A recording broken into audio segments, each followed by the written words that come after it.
गुरुर्ब्रह्मा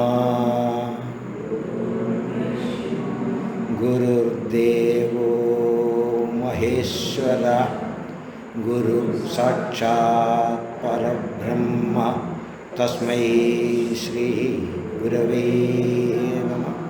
കൃഷ്ണ ശ്രീ ഗുരുവായൂരപ്പ. എല്ലാവർക്കും നമസ്കാരം. നമ്മുടെ സത്സംഗ പരമ്പരയുടെ 8ാമത്തെ ഭാഗമാണിത്. ആദ്യത്തെ 5 പ്രാവശ്യം നമ്മൾ പലവിധമായ ഭഗവാന്റെ നാമങ്ങളും സൃഷ്ടിയും ഭക്തിയും ഭക്തിമാർഗങ്ങളും ക്ഷേത്രങ്ങളെക്കുറിച്ചൊക്കെ സംസാരിച്ചു.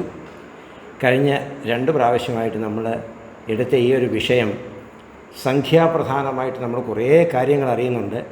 നമ്മൾ കേട്ടിട്ടുണ്ടെങ്കിലും അതിനെക്കുറിച്ച് നമ്മൾ വിശദമായിട്ട് അറിയുന്നില്ല. അപ്പോൾ ശരിക്കും ഇതൊരു വിവരശേഖരണം എന്നുള്ള നിലയിൽ തന്നെ നിങ്ങൾക്ക് എല്ലാവർക്കും അറിയാവുന്നതാണെങ്കിൽ തന്നെയും നമ്മുടെ ഹരിമോഹൻ പിള്ള സാറ് ഇത് യൂട്യൂബിലൊക്കെ ഇട്ട് കഴിഞ്ഞപ്പോൾ വെളിയിൽ നിന്ന് പല ആൾക്കാരും ഇത് അവരുടെ കുട്ടികൾക്ക് അയ്യോ ഇത് ഞങ്ങൾക്ക് അറിഞ്ഞുകൂടായിരുന്നു, ഇത് നന്നായി എന്ന് പറഞ്ഞ് പലരുടെയും അഭിപ്രായം വന്നുകൊണ്ടാണ്. ഇത് ഇന്ന് മിക്കവാറും തീരും. നമ്മൾ 1 മുതൽ 8 വരെയുള്ളത് കഴിഞ്ഞ 2 ഭാഗത്ത് കണ്ടു. ഇന്ന് 9 മുതൽ 18 വരെയാണ്. കാരണം 11ഉം 12ഉം അധികം ഇല്ല. 1 മുതൽ 9 വരെയാണ് ഏറ്റവും കൂടുതലുള്ളത്. അതുകൊണ്ട് നമ്മൾ ഇന്ന് ഇത് നമ്മൾ തുടങ്ങുകയാണ്. ആദ്യത്തേത് 9 നവം. അപ്പം നവം നിന്ന് സ്റ്റാർട്ട് ചെയ്യുന്ന കാര്യങ്ങളായിരിക്കും. ആദ്യമായിട്ട് നവഗ്രഹങ്ങൾ എല്ലാവർക്കും അറിയാം. സൂര്യൻ, ചന്ദ്രൻ, ചൊവ്വ, ബുധൻ, ഗുരു, ശുക്രൻ, ശനി, രാഹു, കേതു. ഇനി ഇവർക്കെല്ലാം പത്നിമാരുണ്ട്. അവരുടെ പത്നിമാരാണ് ഉഷ, രോഹിണി, സതീദേവി, ഇളാദേവി, താരാദേവി, സുകീർത്തി, നീലാംബ, സിംഹി, ചിത്രരേഖ. ഈ ഗ്രഹങ്ങളൊക്കെ ജാതകവശാൽ നമുക്ക് നല്ല അനിഷ്ടസ്ഥാനത്തോ അല്ലെ ബലവാനല്ലാതെ നിൽക്കുകയോ ഒക്കെ ചെയ്യുന്ന സമയത്താണെങ്കിൽ അവരെ പ്രീതിപ്പെടുത്താനായിട്ട് അവരുടെ ദേവതയാണ് നമ്മൾ സാധാരണ പ്രീതിപ്പെടുത്താറുള്ളത്. അപ്പം ജാതകമൊക്കെ നോക്കുമ്പോൾ നമ്മൾ ഇപ്പം ബുധൻ നല്ല സ്ഥാനത്തല്ല എന്നുണ്ടെങ്കിൽ പറയും സരസ്വതി പ്രീതിയാണ് ആവശ്യമെന്ന് പറയും. അല്ലെ സൂര്യൻ ദോഷസ്ഥാനത്താണെങ്കിൽ പറയും ശിവനാണ്. അപ്പോൾ ഓരോ ഗ്രഹങ്ങൾക്കും ഓരോ ദേവതയും കൊടുത്തിട്ടുണ്ട്. അങ്ങനെ സൂര്യന് ശിവൻ, ദേവി, സുബ്രഹ്മണ്യൻ, സരസ്വതി, മഹാവിഷ്ണു, മഹാലക്ഷ്മി, ശാസ്താവ്, ശിവൻ, ഗണപതി. ഇതാണ് 9 ഗ്രഹങ്ങളുടെയും പത്നിമാരും അവരുടെ ദേവതമാരും. അടുത്തത് നവരത്നങ്ങളാണ്. 9 രത്നങ്ങൾ എല്ലാവർക്കും അറിയാം. എല്ലാവരും നവരത്ന മോതിരവും നവരത്നമാലയും ഒക്കെ ധരിക്കുന്നവരാണ്. മുത്ത്, മാണിക്യം, വൈഡൂര്യം, ഗോമേതകം, വജ്രം, പവിഴം, പുഷ്യരാഗം, മരതകം, ഇന്ദ്രനീലം.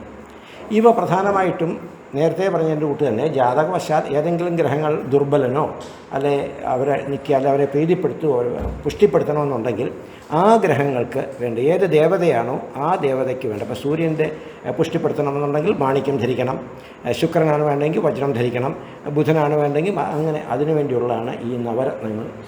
കാരണം ഇതിപ്പോൾ പറയാൻ കാര്യം ഇനിയും 12 ദ്വാദശ രത്നങ്ങളെക്കുറിച്ച് വരുന്നുണ്ട്. അതുകൊണ്ടാണ് പറയുന്നത്. അത് വേറൊരാവശ്യത്തിന് അത് അന്നേരം പറയാം. അടുത്തത് നവദ്വാരം. മനുഷ്യ ശരീരത്തിലെ 9 സുഷിരങ്ങളാണ് ഉള്ളത്. ചെവി 2 സുഷിരം, കണ്ണ് 2, മൂക്ക് 2 സുഷിരം, വായ്, ഗുദം, ഗുഹ്യം. ഈ മഹാത്മാക്കളായ മുനിമാർക്കും അവർക്കും ഒക്കെ ഇതിനെ കൺട്രോൾ ചെയ്യാൻ സാധിക്കും. നമുക്കൊന്നും അത്ര കൺട്രോൾ കിട്ടത്തില്ല. ഇത് നമുക്ക് എപ്പോഴും തുറന്നു തന്നെ ഇരിക്കും നമ്മുടെ ഈ ഇതൊക്കെ. അപ്പോഴേ അത് കൺട്രോൾ ചെയ്യാനുള്ള ഈ മുനിമാർ അല്ലെ അങ്ങനെയുള്ള സന്യാസിമാർ അവർ സമാധി അടയുക എന്ന് പറയും. സമാധി അടയുക എന്ന് പറഞ്ഞാൽ ഇതെല്ലാം അവരടയ്ക്കും മരിക്കുന്നതിന് മുമ്പ്. ഇതെല്ലാം കൺട്രോൾ അവരുടെയല്ല. അപ്പോഴും മൂർധാവ് പൊട്ടിയിട്ടായിരിക്കും പരമാത്മാവ് പോകുന്നതെന്നുണ്ട്. വലിയ അങ്ങനെ സ്വാമിമാരൊക്കെ മരിക്കുമ്പോൾ അവരുടെ മൂർധാവാണ് പൊട്ടുന്നത്. അങ്ങനെ ഒരു ഇതുണ്ട്. അതാണ് ഈ നവദ്വാരങ്ങളുടെ വിശേഷം. അടുത്തത് നവഖണ്ഡം. നമ്മൾ കണ്ടു കഴിഞ്ഞ പ്രാവശ്യം നമ്മൾ സപ്തദ്വീപം പറഞ്ഞപ്പോൾ അതിൽ 7 കോണ്ടിനൻസിനെ കുറിച്ചായിരുന്നു. അതിൽ നമ്മുടെ കോണ്ടിനെൻ്റ് ഏഷ്യൻ യൂറോപ്പും കൂടെ ചേർന്ന കോണ്ടിനെൻറ്റിന് ജംബൂ ദ്വീപം എന്നാണ് പറയുന്നത്. അപ്പോൾ ഈ ജംബൂ ദ്വീപത്തിനെ അതിൻ്റെ സെൻട്രൽ ഒരു പോർഷൻ, അത് മഹാമേരു എന്ന പർവ്വതമായിട്ട് എടുത്തിട്ട് അതിനെ 9 ഖണ്ഡങ്ങളായിട്ട് എടുത്തിട്ടുണ്ട്. അത് ഏറ്റവും വടക്ക് ഉത്തരകുരു, അതിൻ്റെ താഴെ മൗണ്ടൻ റേഞ്ചസാണ്. അത് കഴിഞ്ഞ് ഹിരൺമയ, അതിന് താഴെ മൗണ്ടൻ റേഞ്ചസാണ്. അതിൻ്റെ താഴെ രമ്യകം, മൗണ്ടൻ റേഞ്ചസാണ്. ഇവിടെയാണ് ഈ സെൻട്രൽ പോർഷനിലാണ് മഹാമേരു നിൽക്കുന്നത്. ഇത് ഏതാണ്ട് നമ്മുടെ വടക്കേ അറ്റം എന്നൊക്കെ പറയുമ്പോൾ റഷ്യയൊക്കെ ആയിട്ട് വരും. അത് ഞാൻ അടുത്ത സ്ലൈഡിൽ കാണിക്കാം. ഇത് ഇളാവൃതമാണ്. ഇളാവൃതത്തിൻ്റെ 4 വശവും മലകളാണ്, പർവ്വതനിരകളാണ്. അതിന് താഴെ ഉള്ളത് ഹരിയാണ്. ഹരിയുടെ ഇടയ്ക്കും മൗണ്ടനുണ്ട്. അതിന് താഴെ കിംപുരുഷമാണ്. കിംപുരുഷത്തിന് താഴെയാണ് നമ്മുടെ ഭാരതം, നമ്മുടെ ഇന്ത്യ. ഇന്ത്യക്ക് മേളിൽ ഉള്ള നമ്മുടെ മൗണ്ടൻ റേഞ്ചാണ് ഹിമാലയ പർവ്വതത്തിൻ്റെ റേഞ്ച്. ഇതിനെല്ലാം ഓരോ പേരുകളും ഉണ്ട്. ഞാനതിപ്പം ഇവിടെ വിശദമായിട്ട് എടുക്കുന്നില്ല. ആവശ്യമുള്ളവർക്ക് അത് നമുക്ക് വിശദമായിട്ട് നിങ്ങൾ ഒരു സ്ലൈഡിലൂടെ കാണിക്കാം. ആ കോണ്ടിനെൻ്റ് നമ്മൾ അങ്ങനെ കണ്ടെങ്കിലും പണ്ടത്തെ കാലത്തെ നമ്മുടെ ജംബൂ ദ്വീപം എന്ന് പറഞ്ഞതിന് ഇപ്പോഴത് പല പല രാജ്യങ്ങളായി മാറി. അതാണ് ഈ ഓരോ നിറത്തിൽ കാണുന്ന ഇപ്പോൾ ഇത് ഓരോ ദ്വീപങ്ങളായിട്ട് വരും. ഇളാവൃതം, ഉത്തരകുരു, കേതുമാലം, കുശദ്വീപം. ഭാരതം മാത്രം നമ്മുടെ ഈ നീല നിറത്തിലുള്ള അത് ഭാരതമാണ്. ബാക്കിയെല്ലാം അതിനകത്ത് തന്നെ. അപ്പോൾ ഇതാണ് നവഖണ്ഡങ്ങൾ എന്ന് പറയുന്നത്. അടുത്തത് നവധാന്യങ്ങളാണ്. നവധാന്യങ്ങൾ പ്രധാനമായിട്ടും കൂടുതൽ ഈശ്വര പൂജയ്ക്കും ക്ഷേത്ര ഉത്സവത്തിനൊക്കെ ഈ മുളയറ എന്ന് പറഞ്ഞിട്ട് ഈ 9 ധാന്യങ്ങളും മുളപ്പിച്ച് ഒരു പൂജയൊക്കെ ഉണ്ട്. ഇത് പ്രത്യേകിച്ച് ഉത്സവ സമയത്ത്.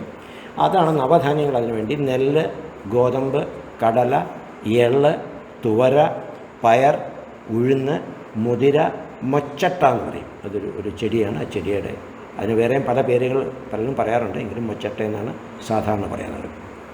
അടുത്തത് നിങ്ങൾക്കെല്ലാം അറിയാം, നവരസങ്ങൾ. നിങ്ങളുടെ എല്ലാ മുഖത്തോരത്തിനും മാറി മാറി ദിവസവും വന്നു പോകുന്ന കാര്യമാണ്.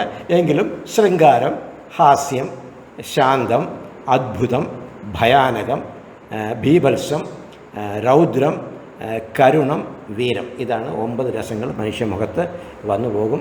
ചിലതൊക്കെ വളരെ വേഗത്തിൽ കാണിക്കാൻ പറ്റും നമുക്ക്, ചിലത് പ്രയാസമാണ്. അതാണ്. അടുത്തത് നവലക്ഷണം. ഇത് ഉത്തമ ബ്രാഹ്മണരുടെ ചിഹ്നങ്ങളാണ് ഈ നവലക്ഷണം. ആചാരങ്ങളെയൊക്കെ വ്യക്തമായിട്ട് അനുഷ്ഠിക്കുന്ന ആളായിരിക്കും, വിനയമുള്ള ആളായിരിക്കും, നല്ല വിദ്യയുള്ള ആളായിരിക്കും, പ്രതിഷ്ഠയുള്ള ആളായിരിക്കും, തീർത്ഥ ദർശനമൊക്കെ ചെയ്യുന്ന ആളായിരിക്കും. പ്രതിഷ്ഠ എന്ന് പറഞ്ഞു കഴിഞ്ഞാൽ നമ്മൾ കാര്യങ്ങളെ വേഗം ഗ്രഹിക്കുക.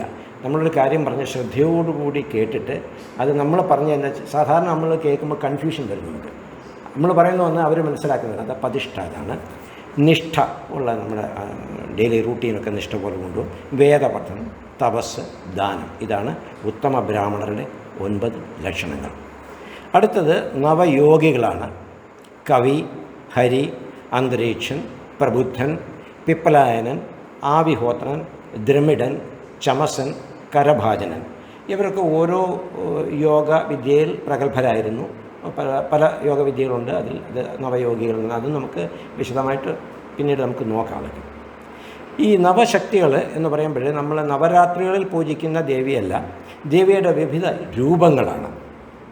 വിമല, ഉത്കർഷിണി, ജ്ഞാന, യോഗ, ക്രിയ, പ്രഹ്വി, സത്യ, ഈശാന, അനുഗ്രഹ.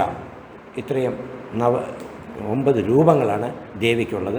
ആ 9 രൂപങ്ങളിൽ നമുക്ക് പ്രാർത്ഥിക്കാൻ സാധിക്കും. കുബേരനാണ് നമ്മുടെ എല്ലാം ധനത്തിൻ്റെ അധിപതിയാണ്, ധനാധിപതിയാണ് കുബേരൻ. കുബേരന് ശരിക്കും 9 നിധികളാണുള്ളത്. അത് 9 മഹാപത്മ, പത്മ, ശംഖ, മകരച്ഛന്ദ, മുകുന്ദ, കുന്ദ, നീല, ഖർവ, നിധ. ഇങ്ങനെയാണ് ആ നിധികളുടെ പേര്. അത് സൂക്ഷിക്കുന്നത് ഈ നമ്മൾ ദേവന്മാർ, അസുരന്മാർ, അല്ലെങ്കിൽ കിംപുരുഷന്മാരെന്നൊക്കെ പറയുന്ന പോലെ ഗുഹ്യകാരന്മാരെന്നൊരു ഗ്രൂപ്പ് ആൾക്കാരുണ്ട്.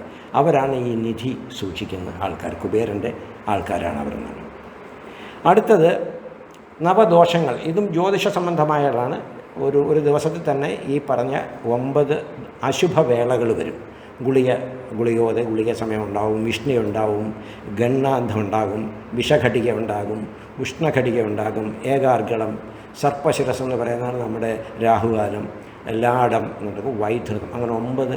അതാണ് നമ്മൾ ഈ ഒരു ശുഭമായിട്ടുള്ള മുഹൂർത്തം നോക്കുമ്പോൾ ഇതൊക്കെ നമ്മൾ അവോയ്ഡ് ചെയ്തിട്ടായിരിക്കും മുഹൂർത്തം പറയുന്നത് എന്നുള്ളതാണ്. അടുത്തത് നവദുർഗ. ഇതാണ് നമ്മൾ നവരാത്രികളിലൊക്കെ ദേവിയെ പൂജിക്കുന്ന 9 രൂപങ്ങൾ. ആദ്യത്തെ 3 ദിവസം ശൈലപുത്രി, ബ്രഹ്മചാരിണി, ചന്ദ്രഖണ്ഡായിരിക്കും. പിന്നെ കുഷ്മാണ്ഡ, സ്കന്ദമാത, കാർത്യായനി, കാളരാത്രി, മഹാഗൗരി, സിദ്ധിദാത്രി. ഈ 9 രൂപത്തിലാണ് നവരാത്രിയിൽ ദേവിയെ നമ്മൾ പൂജിക്കുന്നത്. ഇനി നവമേഘങ്ങൾ. ആകാശത്തോട്ട് നമ്മൾ നോക്കിക്കഴിഞ്ഞാൽ മേഘങ്ങൾ വിവിധ ഉയരത്തിൽ 9 ലെവലിൽ മേഘങ്ങളുണ്ടാവും. ഈ ഓരോ മേഘത്തിനും ഓരോ ഇതാണ്. സംവർത്തം, ആവർത്തം, പുഷ്കലം, ദ്രോണം, കാളം, നീലം, വാരുണം, വായവ്യം, തമം എന്ന് പറയും. ഇതിൽ ഈ വാരുണമാണ് നമ്മുടെ മഴമേഘം. തമം എന്ന് പറയുന്നതാണ് മഞ്ഞ് വരുന്ന നമ്മുടെ ഭൂമിയിലൊക്കെ മഞ്ഞുകാലമൊക്കെ വരത്തില്ല, അതാണ്. വായവ്യം ചെറിയ കാറ്റിലൊക്കെ ഇങ്ങനെ പോകുന്നതാണ്. മേളിലോട്ട് പോയിക്കാൻ നീലമേഘങ്ങളുണ്ട്, അതൊന്നും മഴ പെയ്യുകയില്ല. കാളം എന്ന് പറയുന്നതാണ്, അത് ചിലപ്പോൾ ഈ കാളം എന്ന് പറയുന്ന മേഘം താഴ്ന്നു വരുമ്പോഴാണ് നമ്മുടെ ഈ ക്ലൗഡ് ബേർസ്റ്റൊക്കെ ഉണ്ടാകുന്ന അന്നേരമാണ്.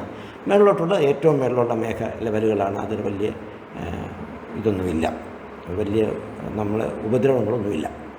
ഇനിയും നവഗോപ്യങ്ങൾ എന്ന് പറഞ്ഞു കഴിഞ്ഞാൽ ഗോപ്യമായി വെക്കേണ്ട സംഗതികൾ, വെളിപ്പെടുത്താൻ പാടില്ലാത്തത് മനുഷ്യർക്ക്, ഹ്യൂമൻ ബീയിങ്സാണിത്.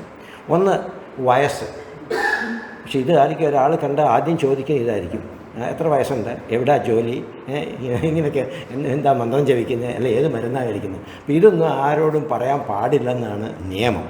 ഒന്ന് വയസ്സ്, 2 ധനസ്ഥിതി, ഗ്രഹചിത്രം, വീട്ടിലെന്തെങ്കിലും പ്രശ്നങ്ങളുണ്ടെങ്കിൽ അതും വെളിയിൽ ആരോടും പറയാൻ പാടില്ല. മന്ത്രം, ഏതൊക്കെ മന്ത്രങ്ങളാണ് ജപിക്കുന്നത് അത് പറയാൻ പാടില്ല. കഴിക്കുന്ന മരുന്നിനെക്കുറിച്ച് വളരെ വിശദമായിട്ടൊന്നും ആർക്കും അങ്ങനെ പറയേണ്ട ആവശ്യമില്ല. മൈഥുനം, ദാനം, മാനം, അപമാനം, ഇത് 9 മറ്റുള്ളവരോട് വെളിപ്പെടുത്താൻ പാടില്ല എന്നാണ്. അടുത്തത് നവനാഗങ്ങളാണ്, 9 നാഗങ്ങൾ. ഇത് കദ്രുവിന് കശ്യപ മഹർഷിയിലുണ്ടായ പുത്രന്മാർ 100 നാഗങ്ങളുണ്ടായിരുന്നു. അതിലിവർ 9 വളരെ പവർഫുൾ ആൾക്കാരാണ്. ഓരോന്നിനും ഓരോ നമ്മുടെ ഭൂമിയും ഒക്കെ ആയിട്ടും ബന്ധമുണ്ട്. അനന്തനാണ് ഭൂമിയെ താങ്ങി നിർത്തുന്നത്. വാസുകി ശിവൻ്റെ ആഭരണമാണ്. ശേഷൻ മഹാവിഷ്ണു ശയിക്കുന്നതാണ്. പിന്നെ പത്മനാഭൻ, കമ്പളൻ, ശംഖപാലൻ, ധാർത്തരാക്ഷൻ, തക്ഷകൻ, കാളിയൻ, ഇതൊക്കെ ഭയങ്കര കൊടും വിഷമുള്ള പവർഫുള്ളായിട്ടുള്ള നാഗങ്ങളാണ്. അവർക്കൊക്കെ ഓരോരോ ദേവ സ്ഥാനവും ഉണ്ടെന്നുള്ളതാണ്. അതുകൊണ്ട് അവരെയൊക്കെ നമ്മൾ ഭജിക്കാറുണ്ട്. അവരുടെയൊക്കെ നാമങ്ങൾ ദിവസവും ജപിച്ചു കഴിഞ്ഞ് കഴിഞ്ഞാൽ നാഗദോഷങ്ങളും സർപ്പദോഷങ്ങളും രാഹുദോഷങ്ങളും ഒക്കെ മാറും എന്നാണ് പറയുന്നത്. അടുത്തത് ദശപുഷ്പങ്ങൾ. ഇപ്പോൾ എല്ലാവർക്കും അറിയാം, ദശപുഷ്പം ചൂടുക എന്നൊക്കെ പറയും നമ്മുടെ ഓണമൊക്കെ സമയത്തൊക്കെ വരുമ്പോൾ. മുക്കുറ്റി, ചെറുള, ഉഴിഞ്ഞ, തിരുതാളി, പൂവാങ്കുറുന്നില, കറുക, നിലപ്പന, വിഷ്ണുക്രാന്തി, കയ്യുണ്യം, കയ്യോന്നി എന്ന് പറയും, മുയൽ ചെവിയൻ. ഇതാണ് ദശപുഷ്പങ്ങൾ. ഇത് സാധാരണ ഇപ്പം ഓണമൊക്കെ ആയിക്കഴിയുമ്പോൾ എല്ലാവരും ഇത് വളരെ അന്നേരം എല്ലാം അവൈലബിൾ ആയിരിക്കും. എല്ലാത്തിനും മരുന്നിൻ്റെ ഗുണമുണ്ട് കേട്ടോ. ദശപ്രാണൻ, ഇത് നമ്മൾ പഞ്ചപ്രാണൻ പറഞ്ഞപ്പോഴേ 5 മുഖ്യപ്രാണനെക്കുറിച്ചും 5 ഉപപ്രാണനെക്കുറിച്ചും പറഞ്ഞിരുന്നു. എങ്കിലും ഇപ്പം ദശപ്രാണൻ എന്ന് പറയുമ്പോൾ ഇത് രണ്ടും കൂടെ ചേർത്താണ് ദശമത്. എങ്കിലും ഒന്നുകൂടി ഒന്ന് പറഞ്ഞു പോകാം. ഒന്ന് പ്രാണൻ, അതിൻ്റെ സ്ഥാനം നമ്മുടെ അനാഹത ചക്രത്തിലാണ്. ഇതാണ് നമ്മുടെ ഹൃദയം, ശ്വാസകോശം ഒക്കെ ഇവയ്ക്ക് ചൈതന്യം തരുന്നതും പ്രവർത്തിപ്പിക്കുന്നവയാണ്. അടുത്തത് അപാനൻ. അപാനനാണ്, അതിൻ്റെ മൂലാധാരത്തിലാണ് അതിൻ്റെ സ്ഥാനം. ചെറുകുടലിൻ്റെ പ്രവർത്തനമൊക്കെ നിയന്ത്രിച്ച് ശരീരത്തിലേക്കുള്ള പോഷകങ്ങളെയൊക്കെ വലിച്ചെടുക്കുകയും വൻകുടലിനെ സ്വാധീനിച്ച് മലമൂത്ര വിസർജനങ്ങളൊക്കെ നടത്തുകയും ചെയ്യുന്നത് അപാനനാണ്. അടുത്ത 3ാമത്തെ സമാനനാണ്. സമാനൻ മണിപൂരക ചക്രത്തിലാണ് അതിൻ്റെ സ്ഥാനം, നാഭിയിലാണ് ഇരിക്കുന്നത്. ഈ ജഠരാഗ്നി നമ്മുടെ ഭക്ഷണമൊക്കെ ദഹിപ്പിക്കാനും ദഹനക്രിയയൊക്കെ നല്ലതായിട്ട് നടത്താനൊക്കെയുള്ളതാണ് സമാനൻ്റെ ജോലി. ഉദാനൻ, അത് നമ്മുടെ കഴുത്തിൻ്റെ ഭാഗത്ത് വിശുദ്ധി ചക്രത്തിലാണ് സ്ഥിതി ചെയ്യുന്നത്. ഈ ശക്തിയാണ് നമ്മുടെ കണ്ണ്, മൂക്ക്, വായ, ചെവി, ത്വക്ക്, ഇങ്ങനെ നമ്മുടെ പഞ്ചേന്ദ്രിയങ്ങളെ പ്രധാനമായും കാര്യക്ഷമമായി നിയന്ത്രിക്കുന്നത് ഈ ഉദാനനാണ്. 5 വ്യാനൻ. ഇത് ശരീരമാകെ വ്യാപിച്ച് കിടക്കുന്നതുകൊണ്ടാണ് വ്യാനൻ എന്ന് പറയുന്നത്. നമ്മുടെ ബ്ലഡ് സർക്കുലേഷനെയും കാര്യങ്ങളൊക്കെ വളരെ നല്ലതായിട്ട് കൺട്രോൾ ചെയ്യുന്ന, രക്തചംക്രമണം ഒക്കെ നിയന്ത്രിക്കുന്ന, നമുക്ക് സ്പർശന ശക്തി തരിക, അങ്ങനെ അതൊക്കെ തരുന്നതാണ് ഈ മുഖ്യപ്രാണൻ 5 പേര്. ഇനി ഇവർക്ക് 5 പേർക്കും ഉപപ്രാണന്മാരുണ്ട്. ആദ്യത്തെ ഉപപ്രാണൻ നാഗൻ. ഇതാണ് നമ്മൾ ഭക്ഷണം കഴിക്കുമ്പോൾ അവയോട് അകത്ത് പോയി നമ്മുടെ ദഹനക്രിയയൊക്കെ സഹായിച്ചിട്ട് അവസാനം നമുക്കൊരു ഏമ്പക്കമായിട്ട് നിറഞ്ഞു കഴിയുമ്പം ഏമ്പക്കം പോലെ എന്ന് പറഞ്ഞാൽ വെളിയിൽ പോകും. കൃകരൻ എന്ന് പറയുന്ന പ്രാണൻ മൂക്കിലാണ് ഇരിക്കുന്നത്. അനാവശ്യമായ പൊടിയോ കാര്യങ്ങളോ വലിയ ഇതൊക്കെ വന്നു കഴിഞ്ഞാൽ അകത്ത് കയറാതെ അങ്ങനെ എന്തെങ്കിലും വന്നു കഴിഞ്ഞാൽ തുമ്മലായിട്ട് വന്ന് അതിനെ വെളിയിൽ കളയും. അത് പോകാൻ സമ്മതിക്കില്ല. മൂക്കിലൂടെയുള്ള കണങ്ങളൊന്നും കടത്താതെ തടയുന്നു. അടുത്തത് ദേവദത്തനാണ്. അത് നമുക്ക് ശരീരത്തിന് വിശ്രമം ആവശ്യമാണെന്ന് തോന്നുകയാണെങ്കിൽ ഒരു കോട്ടുവായൊക്കെ ഇട്ടിട്ട് അതറിയാതെ തന്നെ വന്നു പോകും. നമുക്ക് കൺട്രോൾ ചെയ്യാൻ പറ്റത്തില്ല. കോട്ടുവ വന്നു പോകും. ശരീരത്തിന് ക്ഷീണം വന്നു കഴിഞ്ഞാൽ അത് നമുക്കൊരു സിഗ്നലാണ്. യുവർ ബോഡി നീഡ്സ് റെസ്റ്റ് എന്ന് പറയുന്ന ഇതാണ് ദേവദത്തൻ്റെ ഇത്. അടുത്ത കൂർമ്മനാണ്. കണ്ണിൻ്റെ രക്ഷയാണ് പ്രധാനമായിട്ട്. നമ്മുടെ കണ്ണ് ചിമ്മുക, കണ്ണിന് എന്തെങ്കിലും ഒരു അറിയാതെ നമ്മൾ കണ്ണ് അടയ്ക്കും. അതൊക്കെ ആ കൂർമ്മൻ്റെ പ്രവർത്തനമാണ്. അടുത്തത് ധനഞ്ജയനാണ്. ധനഞ്ജയൻ്റെ ജോലി എന്ന് പറഞ്ഞു കഴിഞ്ഞാൽ നമ്മുടെ ശരീരത്തിൽ നമ്മൾ ഈ 9 പ്രാണനും ഓരോ കാര്യങ്ങൾ ചെയ്യും. നമ്മുടെ ഒരാളുടെ ജീവൻ ആത്മാവ് നഷ്ടമായാൽ പരമാത്മാവ് ജീവാത്മാവ് ഇതെല്ലാം പോയി ബോഡി കൂളാകുന്നത് വരെ, പൂർണ്ണമായും ശരീരം തണുക്കുന്നത് വരെ ഇദ്ദേഹം നമ്മുടെ ശരീരത്തിൽ ധനഞ്ജയനുണ്ടാവും. ധനഞ്ജയനോട് പോയി കഴിയുമ്പോൾ മാത്രമേ നമ്മുടെ ബോഡി തണുക്കൂ എന്നുള്ളതാണ് അതിൻ്റേത്. അടുത്തത് ദശമൂലങ്ങളാണ്. ഇപ്പോൾ എല്ലാവരും മിക്കവാറും ഇവിടെയുള്ള എല്ലാവരും ദശമൂലാരിഷ്ടം കുടിച്ചിട്ടുള്ള ആൾക്കാരായിരിക്കും. അത് കൂടുതലായിട്ട് പറയേണ്ടതായില്ല. ഈ 10 ചെടികളുടെ വേരെടുത്തിട്ടാണ് ദശമൂലം ഉണ്ടാക്കുന്നത്. പിന്നെ 2 പല രീതിയിലും പേര് പറയും. ഇവിടെ കുമിഴ, കൂവളം, മുഞ്ഞ, പാതിരി എന്ന് പറയും. പക്ഷേ പ്രധാനമായിട്ട് അതിൻ്റെ പേര് കണ്ടകാരിച്ചുണ്ട, പുത്തരിച്ചുണ്ട, പിന്നെ കുമ്പിളല്ല, കുമിഴ്, കൂവളം, മുഞ്ഞ, പാതിരി, പലകപ്പയ്യാനി, ഓരില, മൂവില, ചെറിയ ഞെരിഞ്ഞിലുണ്ട്. ഇത് വടക്കേ ഇന്ത്യയിലോട്ട് പോയി കഴിഞ്ഞാൽ അവിടുത്തെ ആയുർവേദം അധികം കാര്യമായിട്ട് വടക്കേ ഇന്ത്യയിൽ ഇല്ല. എങ്കിലും ഇപ്പോഴത് പ്രാക്ടീസ് ചെയ്യുന്നവർക്ക് ചില ഇലകളിൽ മൂലങ്ങളിൽ വ്യത്യാസം വന്നിട്ടുണ്ട്. അത് എന്തായാലും അത് വളരെ ആയുർവേദത്തിൽ വളരെ പ്രധാനപ്പെട്ട ഒരു ഇതാണ് ഈ 10 ചെടികളുടെ വേരുകൾ എന്നുള്ളതാണ്. അടുത്തത് ദശഗോത്രങ്ങൾ. ഗോത്രം വെച്ചാൽ നമ്മളെ ബ്രഹ്മസൃഷ്ടിയിൽ നമ്മൾ കണ്ടു, നമ്മളെല്ലാം ജനിച്ചു വന്ന ഓരോ മുനിമാരുടെ ഗോത്രങ്ങളായിട്ടാണ് വന്നിരിക്കുന്നത്. അത് പലപ്പോഴും പല പൂജകളിലൊക്കെ നമ്മൾ പോകുമ്പോൾ പൂജാരിമാർ ചോദിക്കും ഏത് ഗോത്രമാണ് ജനിച്ച നക്ഷത്രം ചോദിക്കും, ലഗ്നം ചോദിക്കും, ഗോത്രം ചോദിക്കുന്ന ഒരു രീതി വടക്കേ ഇന്ത്യയിലൊക്കെ വളരെ ഉണ്ട്, കേരളത്തിലും ഉണ്ട്. അപ്പോൾ പലപ്പോഴും നമ്മുടെ ആൾക്കാർക്കൊന്നും ഗോത്രം അറിയത്തില്ല. ഗോത്രം അറിയാവുന്നവർ ആ ഗോത്രം പറയും. അല്ലാത്തവരാണെങ്കിൽ ഒന്നീ കശ്യപ ഗോത്രം എന്ന് പറയും. കാരണം കശ്യപനാണ് ഇതിൻ്റെ എല്ലാം ഒരുപാട് ദൂരം. അപ്പോൾ കശ്യപ ഗോത്രം എന്നും പറഞ്ഞു നിൽക്കും. പക്ഷേ ഇതാണ് 9 ഗോത്രങ്ങൾ. ഭരദ്വാജ ഗോത്രം, കൗശിക ഗോത്രം, വാത്സം, കൗണ്ഡിത്യം, കാശ്യപം, വാസിഷ്ഠം, ജമദഗ്ന്യം, വൈശ്വാമിത്രം, ഗൗതമം, ആത്രേയം. കണ്ടല്ലേ? ഭരദ്വാജൻ, കൗശികൻ, വാത്സ്യൻ, കൗണ്ഡികൻ, കാശ്യപൻ, വസിഷ്ഠൻ, ജമദഗ്നി, വിശ്വാമിത്രൻ, ഗൗതമൻ, അത്രി. അതാണത്. അടുത്തത് നമ്മൾ അഷ്ടദിക്പാലകരെ കുറിച്ചുണ്ട്. ശരിക്കും നമ്മൾ പൂജയൊക്കെ ചെയ്യുമ്പോൾ 8 ദിക്കിലോട്ട് നമ്മൾ പൂജിക്കും. ആകാശത്തൊട്ടും താട്ടും 10 ദിക്കുകളാണ് പൂജയിൽ നമ്മൾ പ്രധാനമായിട്ട് ഉപയോഗിക്കുന്നത്. മുകൾ ഭാഗവും താഴ്ഭാഗവും പൂജയിൽ നമ്മൾ 10 ദിക്ക്. അതാണ് ഈ 10 ദിക്കിലും ഒരേ സമയത്ത് രഥം ഓടിച്ച് ഒരു അസുരനെ വധിച്ചത് കൊണ്ടാണ് ദശരഥൻ എന്ന് പേര് വന്നത്. ദശരഥൻ്റെ ശരിയായ പേര് നേമി എന്നായിരുന്നു. ഇദ്ദേഹം വളരെ വിദഗ്ധനായ ഒരു യോദ്ധാവായിരുന്നു, പ്രത്യേകിച്ച് ഈ രഥം ഓടിച്ചുള്ള യുദ്ധത്തിൽ. അപ്പോൾ ഒരിക്കൽ വളരെ വേഗം ഞാൻ പറയുകയാണ്, ഇപ്പോൾ സമയത്തിൻ്റെ ഇതുകൊണ്ട്, ദേവലോകത്ത് ഒരു അസുരൻ വലിയ പ്രയാസം ഉണ്ടാക്കി ആർക്കും അയാളെ കീഴടക്കാൻ പറ്റാതെ വന്നപ്പോൾ ദേവേന്ദ്രൻ തൻ്റെ രഥവും കൊടുത്ത് മാതിലിയെ പറഞ്ഞു വിട്ട് ഭൂമിയിൽ പോയിട്ട് ദശരഥനല്ല നേമിയെ കൊണ്ടുവരണം.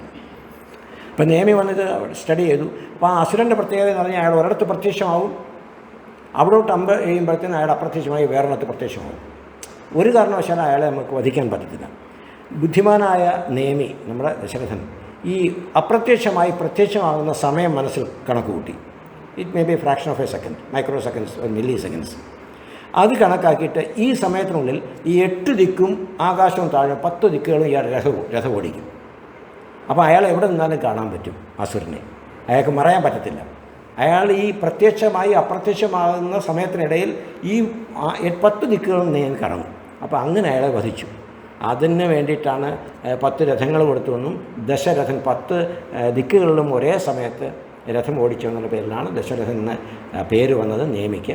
ഇനി ഈ ദിക്കുകൾക്കെല്ലാം ഓരോ ദിക്പാലകന്മാരുണ്ട്. മുകൾ ഭാഗത്ത് ബ്രഹ്മാവാണ്, കിഴക്ക് ആദിത്യൻ, തെക്ക് കിഴക്ക് ശുക്രൻ, തെക്ക് ചൊവ്വ, തെക്ക് പടിഞ്ഞാറ് രാഹു, പടിഞ്ഞാറ് ശനി, വടക്ക് പടിഞ്ഞാറ് ചന്ദ്രൻ, വടക്ക് ബുധൻ, വടക്ക് കിഴക്ക് ഗുരു, താഴെ ഭാഗത്ത് ആദിശേഷൻ.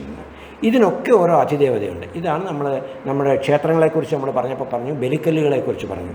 ഓരോ സ്ഥാനത്ത് 8 ദിക്കിലുള്ള ബലിക്കല്ലുകളിൽ ഈ അതിദേവതകളെ ബ്രഹ്മാവ്, ഇന്ദ്രൻ, അഗ്നി, യമൻ, നിര്യതി, വരുണൻ, വായു, കുബേരൻ, ഈശൻ, ആദിശേഷൻ ഇവരെയാണ് പ്രതിഷ്ഠിച്ചിരിക്കുന്നത്. അത് ദിക്പാലകരാണ്. ഇത് ദശമഹാവിദ്യകളാണ്. ഇത് ദേവതമാരാണ്. 10 ദേവതമാരാണ്. കാളി, താര, ഷോഡശി, ഭുവനേശ്വരി, ചിന്നമസ്ത, ത്രിപുരഭൈരവി, ബഹളാമുഖി, ധൂമാവതി, മാതങ്കി, കമല.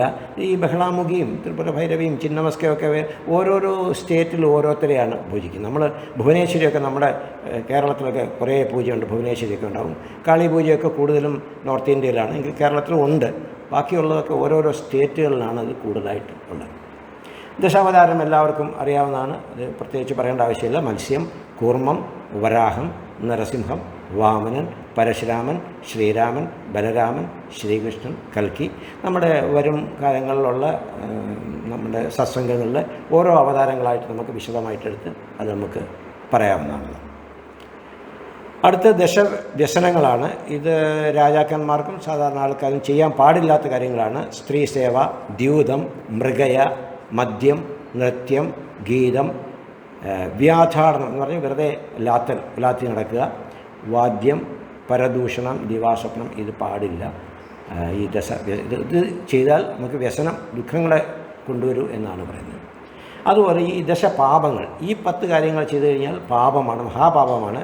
കൊല, മോഷണം, അവകാശമില്ലാത്ത വിഷയാശ, പിശൂനത എന്ന് പറയുന്നത് ക്രൂരത, പരദൂഷ്യം, വ്യാജപ്രസ്താവം, അസംബന്ധ പ്രലോഭനം, ദ്രോഹചിന്ത, പരധനാഗ്രഹം, നാസ്തിക ബുദ്ധി. ഈ 10 കാര്യങ്ങളും പാപമാണെന്നാണ് പറയുന്നത്. അത് ചിന്തിക്കുക പോലും ചെയ്താൽ, പ്രവർത്തിക്കുകയല്ല, ചിന്തിച്ചാൽ പോലും പാപമാണെന്നാണ് പറയുന്നത്. ഇനി ഒരു വ്യക്തിക്ക് പല രീതിയിലാണ് ബലം. നമ്മുടെ ശാരീരിക ബലമൊക്കെ നമുക്കറിയാം. അത് കൂടാതെ തന്നെ ശാരീരികമല്ലാതെ നമ്മുടെ മാനസികമായിട്ടും ഒക്കെ ഉള്ളൊരു ബലം തരുന്ന 10 കാര്യമാണ്. ഒന്ന് ജ്ഞാനം, വീര്യം, ശീലം, ബലം, ധ്യാനം, പ്രജ്ഞ, ക്ഷമ, ദാനം, ഉപായം, പ്രണിധി. പ്രണിധി എന്ന് പറഞ്ഞാൽ ശ്രദ്ധ. ഇതാണ് നമുക്ക് ഈ ഗുണങ്ങളൊക്കെ. ഇത് ഏതെങ്കിലുമൊക്കെ ഗുണം നമ്മൾ ശീലിച്ചു കഴിഞ്ഞാൽ നമ്മുടെ ആത്മബലം നമുക്ക് കൂടും. ഏകാദശരുദ്രം നമ്മൾ 10 കഴിഞ്ഞു, ദശം കഴിഞ്ഞിട്ട് ഏകാദശത്തിലോട്ട് വന്നു. 11 ഏകാദശത്തിൽ അധികം ഇല്ല, ഒരെണ്ണമേ ഉള്ളൂ. ഇത് നമ്മൾ ഏകാദശരുദ്രന്മാരെക്കുറിച്ച് നമ്മൾ ബ്രഹ്മസൃഷ്ടിയിൽ പഠിച്ചിരുന്നു. ബ്രഹ്മാവ് ആദ്യം സനകൻ, സനന്ദൻ, സനാതനൻ, സനകുമാരന്മാരെ സൃഷ്ടിച്ചു. അവർ സൃഷ്ടി കൊണ്ടുപോകാൻ താല്പര്യമില്ലായിരുന്നു. അപ്പോൾ എന്ത് ചെയ്യുമെന്നറിയാതെ ഭ്രൂമധ്യത്തിൽ നിന്നും ഒരു സൃഷ്ടി ഉണ്ടാക്കി ബ്രഹ്മാവ്. അത് താഴെ വീണപ്പോൾ, അത് മൃഡൻ എന്നായിരുന്നു അതിൻ്റെ പേര്, താഴെ വീണപ്പോൾ തന്നെ അത് 11 പിരിഞ്ഞു. അതിനെയാണ് ഏകാദശ രുദ്രന്മാരെന്ന് പറയുന്നത്. മനു, മന്യു, മഹിനസൻ, മഹാൻ, ശിവൻ, ഋതധ്വജൻ, ഉഗ്രരേതസ്, ഭവൻ, കാലൻ, വാമദേവൻ, ധൃതവ്രതൻ. ഇതാണ് ഏകാദശ രുദ്രന്മാർ. അവർക്ക് ഭാര്യമാരും അത് തന്നെ ബ്രഹ്മാവ് തന്നെ സൃഷ്ടിച്ചു കൊടുത്തു. ധ്രീ, വൃത്തി, ഉശന, ഉമ, നിയുത്ത്, സർപ്പി, ഇള, അംബിക, ഇരാവതി, സുധ, ദീക്ഷ. ഇതാണ് അവരുടെ പത്നിമാർ, രുദ്രാണിമാരെന്ന് പറയും അവർ. ഇവർക്കെല്ലാം ലോകത്തിൽ ഇരിക്കാൻ ഓരോ സ്ഥാനം കൊടുത്തു.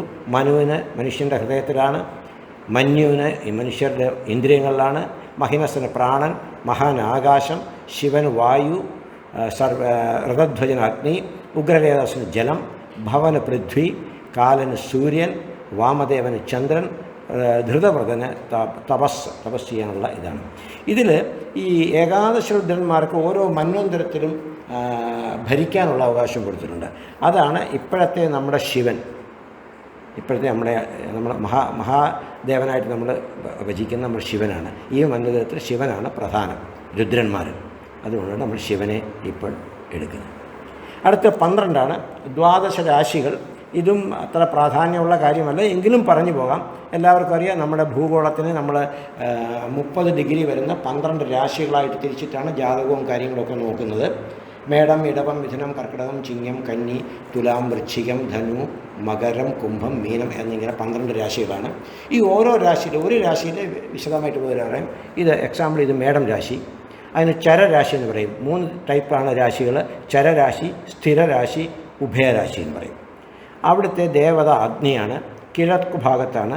ദേവത ചൊവ്വയാണ്, ഓജരാശിയാണ്. ശിരസ് നിറം ചുവപ്പാണ്, രാത്രിയാണ് അതിൻ്റെ ഇത്, പുരുഷനാണ്. ഇതൊക്കെ അതിൻ്റെ ഇത് പ്രത്യേകിച്ച് നമുക്ക് വലിയ ഇതായിട്ടുള്ളതല്ല, എങ്കിലും ജാതകം കൊണ്ട് നോക്കുമ്പോഴൊക്കെ ഇത് വളരെ ഉപയോഗപ്രദമാകും. അതുപോലെ ഓരോ രാശികൾ, ത്രികോണം, ചതുരശ്രം, പണപരം, അങ്ങനെയൊക്കെ ഇതൊക്കെ ഇപ്പോൾ നമുക്ക് വലിയ ഉപയോഗമല്ല, എങ്കിലും 12 രാശികളായിട്ടാണ് നമ്മുടെ ഭൂചക്രത്തിൽ നമ്മൾ കാണുന്ന മേലോട്ട് കാണുന്ന അല്ല ഭൂമിയുടെ ആ ഒരു ചക്രത്തെ 12 രാശികൾ നമുക്ക് അറിയാം. ഭൂമി സ്റ്റേഷനറിയാണ്. നമുക്ക് സൂര്യൻ ഒരു ഗ്രഹമായിട്ട് വരും. നവഗ്രഹങ്ങൾ എടുക്കുമ്പോൾ സൂര്യൻ ഗ്രഹമായിട്ടാണ്. കാരണം നമ്മൾ ഭൂമിയിൽ ജനിക്കുന്നവർ ഭൂമിയിൽ നിന്നുകൊണ്ടാണ് മറ്റ് ഗ്രഹങ്ങളെ നോക്കുന്നത്. അപ്പോഴും സൂര്യൻ ഒരു ഗ്രഹമായിട്ട് നമ്മൾ കാണാം. നക്ഷത്രമാണെങ്കിൽ തന്നെയും അതിൻ്റെ എഫക്റ്റ് നമുക്ക് ഗ്രഹത്തിൻ്റെ എഫക്റ്റ് പറയും. അടുത്ത് 12 രത്നങ്ങൾ, നമ്മൾ നവരത്നങ്ങൾ കണ്ടു. നവരത്നങ്ങളിൽ ആ 9 എണ്ണം ഇവിടെയും റിപ്പീറ്റ് ആവുന്നു. അത് കൂടാതെ വന്നത് പത്മരാഗം, സ്ഫടികം, പല്ലവരാഗം. ഇതും പ്രധാനമായിട്ട് ഈ 12 രാശികളിൽ ആദ്യം നമ്മൾ കണ്ടു 9 ഗ്രഹങ്ങളുടെ ഓരോ ബലപ്പെടുത്താനും അതിന് വേണ്ടിയിട്ടാണ് ആ 9 രത്നങ്ങൾ നമ്മൾ പറഞ്ഞിരുന്നത്. ഇത് ഓരോ രാശികൾക്കും വേണ്ടിയാണ്. ഈ 12 എണ്ണം ഓരോരോ രാശികൾക്ക് വേണ്ടി അത് പുഷ്ടിപ്പെടുത്താനും രാശിക്ക് ബലം കൂട്ടാനും, പ്രത്യേകിച്ച് ലഗ്നത്തിനൊക്കെ ബലം കൂട്ടേണ്ട ആവശ്യങ്ങൾ വരുമ്പോൾ അതിനു വേണ്ടിയാണ്. ഇതും ജാതകത്തിലുള്ളതാണ് പ്രധാനമായിട്ടും 12 രത്നങ്ങൾ. അങ്ങനെയാണ്. അടുത്തത് 12 ആദിത്യന്മാരാണ്. ഇത് കശ്യപ മഹർഷിക്ക് അതിഥിയിലുണ്ടായ പുത്രന്മാരാണ്. ഇവരാണ് നമ്മുടെ സൂര്യന്മാരെന്ന് പറയും, ആദിത്യന്മാരാണ്.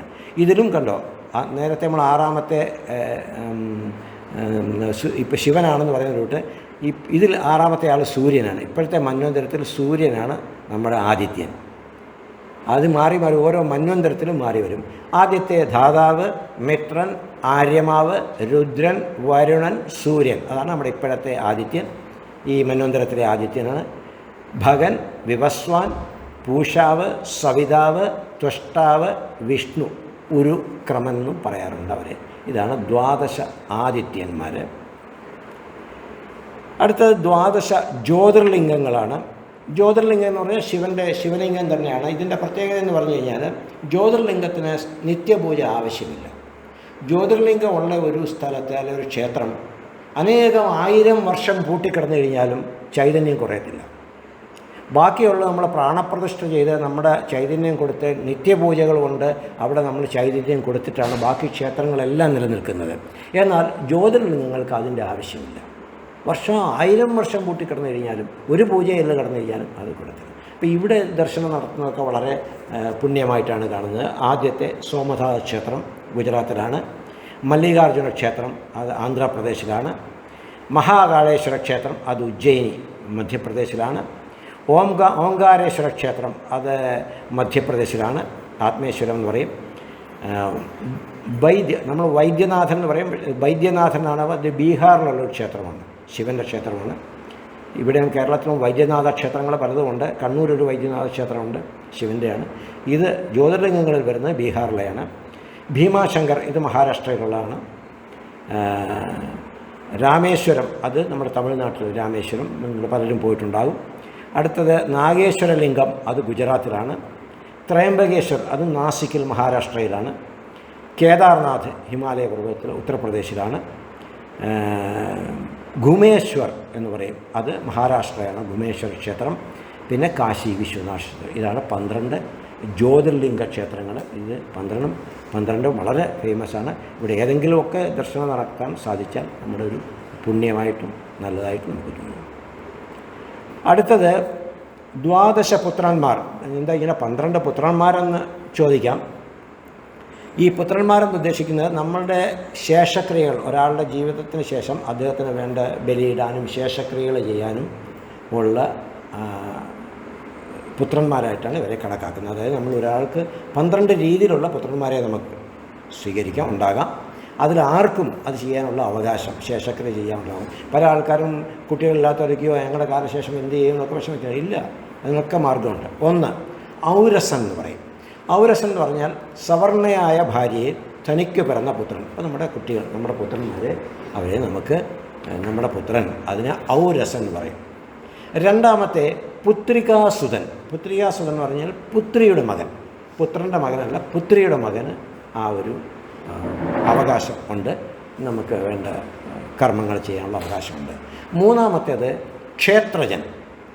വിധവയ്ക്ക് നിയോഗപ്രകാരം ജനിച്ച പുത്രൻ. പണ്ടൊക്കെ എന്ന് പറഞ്ഞാൽ വിധവയായിക്കഴിഞ്ഞാൽ നിയോഗപ്രകാരം, എക്സാമ്പിൾ ധൃതരാഷ്ട്രർ, പാണ്ഡു, വിതുരൻ, വ്യാസ, ഇവരൊക്കെ വ്യാസമഹർഷി ഉണ്ടാക്കിയാണ്. അമ്പ അരിയയിലൊക്കെ ഉണ്ടായ പുത്രന്മാർ. അല്ലെ പഞ്ചപാണ്ഡവന്മാർ, അവരും ഓരോ ദേവന്മാരുടെ കുന്തി ഭജിച്ചുണ്ടായിരുന്നു. അങ്ങനെ ഉണ്ടാകുന്ന പുത്രന്മാരെ ക്ഷേത്രജൻ എന്നാണ് പറയുന്നത്. നാലാമത്തേത് ഗൂഢൻ എന്ന് പറയും. ഗൂഢൻ എന്ന് പറഞ്ഞാൽ ജാരസന്തതിയാണ്. അതിനും അവർക്കും അവകാശമുണ്ട്, നമ്മുടെ മരണാനന്തര കർമ്മങ്ങൾ ചെയ്യാൻ അവകാശമുണ്ട്. അഞ്ചാമത്തെ കാനീനൻ എന്ന് പറയും. അത് കന്യകാപുത്രൻ. കന്യകാപുത്രൻ എന്ന് പറഞ്ഞാൽ ഏറ്റവും നല്ല എക്സാമ്പിൾ പരാശര മഹർഷിക്ക് സത്യവതിയിൽ പിറന്നതാണ് വ്യാസൻ.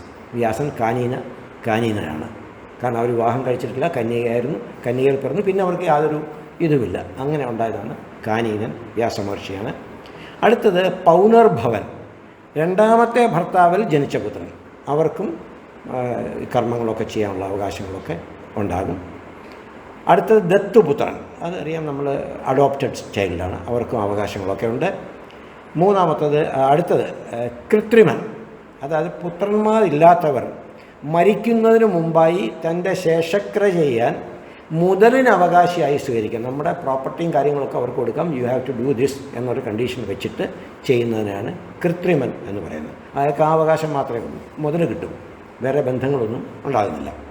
കൃതകൻ എന്ന് പറയും. കൃതകൻ എന്ന് പറയുമ്പോൾ മാതാപിതാക്കളിൽ നിന്നും വിലയ്ക്ക് വാങ്ങിയ പുത്രൻ. പണ്ട് അവർക്ക് പലരും കുട്ടികളെ ധനമില്ലാത്തവരൊക്കെ ധനത്തിന് വേണ്ടി കുട്ടികളെ ആർക്കെങ്കിലുമൊക്കെ കൊടുത്തിട്ട് ധനം വാങ്ങിക്കുന്നൊരു സമയം ഉണ്ടായിരുന്നു. ഇപ്പോൾ അതൊന്നും ഇല്ലെങ്കിൽ തന്നെ പണ്ടൊക്കെ ഉണ്ടായിരുന്നു. അതാണ് കൃതകൻ എന്ന് പറയുന്നത്. അങ്ങനെ എടുത്ത് വാങ്ങിച്ച കുട്ടിക്കും നമ്മുടെ ശേഷക്രിയകളൊക്കെ ചെയ്യാനുള്ള അവകാശമുണ്ട്. സ്വയം ദത്തൻ, തന്നെത്താൻ വേറൊരാളിന് വിറ്റ പുത്രൻ. തന്നെത്താൻ വെച്ചാൽ ഈ പുത്രന്മാരെന്ന് പറയും, എനിക്ക് അച്ഛനും അമ്മയൊന്നുമില്ല, എനിക്കാരും വേണ്ട, ഞാൻ ഇനി മുതൽ അങ്ങയുടെയാണെന്ന് പറഞ്ഞിട്ട് വന്ന് കയറുക. അതാണ് സ്വയം ദത്തൻ. അപ്പോൾ അയാളെ ദത്തെടുത്തു എന്നുള്ളൊരു കണ്ടീഷനിലാണ്. അടുത്തത് സഹോടജൻ, അതായത് വിവാഹ സമയത്ത് സ്ത്രീയുടെ ഗർഭത്തിൽ കുട്ടികളുണ്ടായിരുന്നെങ്കിൽ അത് പിറന്നു കഴിഞ്ഞാൽ തന്നെയും അതും ഇതിനെല്ലാം അവകാശമുള്ള പുത്രനായിട്ടാണ്. അവസാനത്തെ 12ാമത്തെയാണ് അപവിദ്ധൻ, മാതാപിതാക്കൾ ഉപേക്ഷിക്കുകയും അന്യർ ദത്തെടുത്തതുമായ പുത്രൻ. ആരാ മാതാപിതാക്കൾ നമുക്കറിയത്തില്ല, നമ്മളെവിടെയെങ്കിലും പോയി ഒരിടത്തുനിന്നൊരു കുട്ടിയെ ദത്തെടുത്തു, അവർക്കും ശേഷക്രിയകളും കാര്യങ്ങളൊക്കെ ചെയ്യാനുള്ള അവകാശം ഉണ്ട് എന്നുള്ളതാണ് അതിൻ്റെ 12 പുത്രന്മാർ. പ്രധാനമായിട്ടും അതാണ്. 12 കഴിഞ്ഞു, 13ൻ്റെ ഒന്നുമില്ല, 13ാം നമ്പറിൽ തുടങ്ങുന്ന ഒന്നുമില്ല. അടുത്ത നമ്മൾ ചതുർദശ ലോകമാണ്. 14 ലോകങ്ങളിലേക്ക് പോകുന്നത് എല്ലാവർക്കും അറിയാം. ഈ 14 ലോകങ്ങൾ നമ്മൾ പറയും. അതേ പ്രധാനമായിട്ടും ത്രിലോകമെന്ന് പറയും. ഈ ഭാഗത്ത് സ്വർഗലോകം, മർത്യലോകം, പാതാളലോകം. ഈ സ്വർഗലോകത്ത് ആദ്യത്തെ 6 സത്യലോകം, തപോലോകം, ജനലോകം, മഹർലോകം, സ്വർലോകം, ഭുവർലോകം. ഇതിനെ 6 കൂടെ ചേരുന്നതാണ് സ്വർഗലോകം എന്ന് പറയുന്നത്. 7ാമത്തെ ഭൂർലോകമുണ്ട്, അതാണ് നമ്മുടെ മർത്യലോകം. ഭൂമി എർത്ത്ലി പ്ലെയിൻസാണത്, മറ്റേ ഹെവൻലി പ്ലെയിൻസാണ്. ഇനിമോ ലോവർ പ്ലെയിൻസാണ്, താഴെയുള്ള, അതിനെ പാതാള ലോകം. അതലം, വിതലം, സുതലം, തലാതലം, മഹാതലം, രസാതലം, പാതാളം, ഇങ്ങനെയാണ് ഇത്. ഇതിനകത്ത് അതലം, വിതലത്തിലാണ് നമ്മുടെ മഹാബലി ഭരിക്കാനായിട്ട് പോയത്. അവിടുത്തെ ചക്രവർത്തിയായിട്ടാണ് ഭഗവാൻ വിട്ടത്. എല്ലാവരും പറയും മഹാബലിയെ ശിക്ഷിച്ചു, തല ചവിട്ടി വിട്ടു. അല്ല, അദ്ദേഹത്തിന് ഒരു ഉന്നത പദവി കൊടുത്താണ് വിട്ടത്. ഇവിടെ ആകുമ്പോൾ ഒരു രാജ്യത്തിൻ്റെ മാത്രം ഇതേ ഉള്ളായിരുന്നു, ഒരു ലോകത്തിൻ്റെ മുഴുവനും. അടുത്തത് ചതുർദശ മനുക്കളാണ്. നമ്മൾ കണ്ടു ഒരു മന്വന്തരം, അതായത് 71 ചതുർയുഗങ്ങളെ, കൃതാ, ത്രേത, ദ്വാപര, കലി, ഓരോ യുഗങ്ങളും ഇത്ര ലക്ഷം വർഷങ്ങൾ വെച്ച് വരും. അങ്ങനെ ചതുർയുഗം, അങ്ങനെ 71 ചതുർയുഗമാണ് ഒരു മന്വന്തരം. അങ്ങനെ 14 മന്വന്തരമാണ് ബ്രഹ്മാവിൻ്റെ ഒരു പകൽ. ഈ പകൽ മാത്രമേ സൃഷ്ടിയുള്ളൂ. രാത്രിയിൽ പിന്നെ അത്രയും സമയം രാത്രിയാണ്, രാത്രിയിൽ സൃഷ്ടിയില്ല. ആ പകൽ ഭരിക്കാനായിട്ട് ഓരോരുത്തർക്ക് മനുക്കൾ, അവരാണ് ഈ പ്രജകളെ സൃഷ്ടിക്കാനൊക്കെ ആയിട്ടുള്ള ഇത് കൊടുക്കുന്നത്. ആദ്യത്തെ മനു സ്വയംഭൂമനുവായിരുന്നു. അത് നമ്മൾ അന്ന് ബ്രഹ്മസൃഷ്ടി പറയുമ്പോൾ കണ്ടു, സ്വയംഭൂമനുവായിരുന്നു. അടുത്ത മന്വന്തരത്തിൽ സ്വാരോജിഷനായിരിക്കും. 3 ഔത്തമി, താവസൻ, രൈവതൻ, ചാക്ഷുസൻ, വൈവസ്വതൻ. നമ്മുടെ ഇപ്പോഴത്തെ വൈവസ്വത മന്വന്തരമാണ് ഇപ്പോഴത്തെ മന്വന്തരം. സാവർണി, ദക്ഷസാവർണി, ബ്രഹ്മസാവർണി, ധർമ്മസാവർണി, രുദ്രസാവർണി, രൗച്യസാവർണി, ഇന്ദ്രസാവർണി. ഇങ്ങനെ 14 മനുക്കൾക്കാണ് ഒരു പകൽ, ഒരു കൽപ്പം എന്നാണ് പറയുന്നത്. ബ്രഹ്മാവിൻ്റെ ഒരു പകലിനെ കൽപ്പം എന്ന് പറയും, ഒരു രാത്രിയും കൽപ്പം. അങ്ങനെ 2 കൽപ്പം കൂടുന്നതാണ് ബ്രഹ്മാവിൻ്റെ ഒരു ദിവസം. അത് ഭരിക്കാനായിട്ട് ഇവർക്കാണ്. രാത്രി ഒരു സൃഷ്ടിയില്ല. പകൽ ഈ 14 ഇവരുടെയും ഭരണം കഴിയുമ്പോൾ മഹാവിഷ്ണു ഈ സൃഷ്ടിയിലുണ്ടായിരുന്ന സകലത്തിനെയും ഒരു അണ്ടരൂപമാക്കി വളരെ മൈക്രോ ഇതിലാക്കി സൂക്ഷിക്കുന്നതാണ്. അതൊക്കെ നമ്മൾ അന്ന് നമ്മുടെ ബ്രഹ്മസൃഷ്ടിയിൽ പറഞ്ഞിരുന്നു. ഈ വീണ്ടും അടുത്ത കൽപ്പത്തിൽ ബ്രഹ്മാവിന് സൃഷ്ടി സഹായിക്കാനായിട്ട്, അതാണ് മത്സ്യാവതാരത്തിലൊക്കെ ഈ സപ്തർഷികളെയൊക്കെ കൊണ്ടുപോയി എന്നൊക്കെ പറയുന്നില്ലേ, അതൊക്കെ സൂക്ഷിച്ച ആ ചരിത്രം അതിനകത്താണ് വരുന്നത്. അടുത്തത് 15-ലൊന്നുമില്ല, 16 ഷോഡശ ഉപചാര പൂജ. ഇത് നമ്മൾ ആദ്യം 2ാമത്തെ സത്സംഗത്തിലാണ്. 3ാമത്തെ സത്സംഗത്തിൽ നമ്മൾ പൂജയെക്കുറിച്ച് പറഞ്ഞപ്പോൾ നമ്മൾ പറഞ്ഞു 64 ഉപചാരം, 32 ഉപചാരം, 16 ഉപചാരം, 11, 7, 5, ഒന്നുമല്ലെങ്കിൽ 2 ഉപചാരത്തിലും പൂജ ചെയ്യാം. ഒരു വിളക്കും കത്തിച്ച് ഒരു പാത്രത്തിൽ അല്പം വെള്ളവും വെച്ച് കഴിഞ്ഞാലും പൂജ ചെയ്യാം. അതൊക്കെ ഉപചാരങ്ങൾ, അതും ദൈവം സ്വീകരിക്കും. അതിൽ സാധാരണ ക്ഷേത്രങ്ങളിലൊക്കെ ചെയ്യുന്നതും വീടുകളിൽ പൂജകൾ നടത്തുമ്പോൾ ചെയ്യുമ്പോഴും ആവാഹിച്ചുള്ള പൂജ ചെയ്യുമ്പോഴുള്ളതാണ് ഷോഡശ ഉപചാര പൂജ. ആസനം, സ്വാഗതം, പാദ്യം, കാല് കഴുകാനുള്ള ജലം കൊടുക്കുക.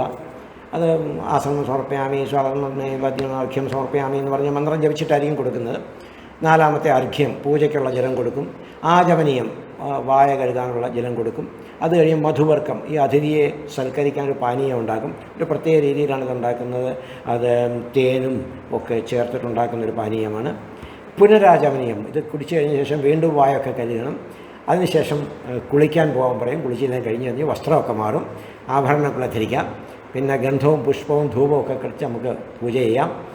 ധൂപദീപങ്ങളൊക്കെ കാണിച്ച് 15ാമതായിട്ട് നമ്മൾ നിവേദ്യം എന്താണുള്ളതെന്ന് വെച്ചാൽ അത് ഭക്ഷിക്കാൻ നിവേദിക്കുക. അവസാനം നമ്മൾ നമസ്കാരവും ചെയ്യുക. ഇതാണ് ഷോഡശോപചാര പൂജ. ഇത് സാധാരണ വീടുകളിലൊക്കെ നമ്മൾ ആവാഹിച്ച് പൂജ ചെയ്യുമ്പോൾ മാത്രമേ ഇത് ചെയ്യൂ. അല്ലെങ്കിൽ നമ്മൾ പഞ്ചോപചാരം വീടുകളിൽ നമുക്ക് വെറുതെ ഈ പറയുന്ന ഗന്ധം, പുഷ്പം, ധൂപം, ദീപം, ജലവും ആയിക്കഴിഞ്ഞാലും ആകും. അത്രയാകാം. ഒന്നുമില്ലെങ്കിൽ ഒരു വിളക്കം കത്തിച്ച് ഒരു പാത്രത്തിൽ അല്പം വെള്ളവും വെച്ചിട്ട് പ്രാർത്ഥിച്ചാൽ മതി. ആ വെള്ളം വെക്കുന്നത് എന്താണെന്ന് ചോദിച്ചു കഴിഞ്ഞാൽ പഞ്ചതത്വങ്ങളിൽ, പഞ്ചഭൂതങ്ങളിൽ ഏതെങ്കിലും ഒന്നിനെ പ്രതിനിധീകരിക്കാനാണ് നമ്മൾ അത് വെക്കുന്നത്. അടുത്തത് ഷോഡശ സംസ്കാരം. ഈ ഷോഡശ സംസ്കാരം ഒരു മനുഷ്യൻ ജനിച്ചു കഴിഞ്ഞാൽ മരിക്കുന്നത് വരെ നമുക്ക് 16 രീതിയിലുള്ള സംസ്കാരങ്ങളാണ് നമുക്ക് ചെയ്യാറുള്ളത്.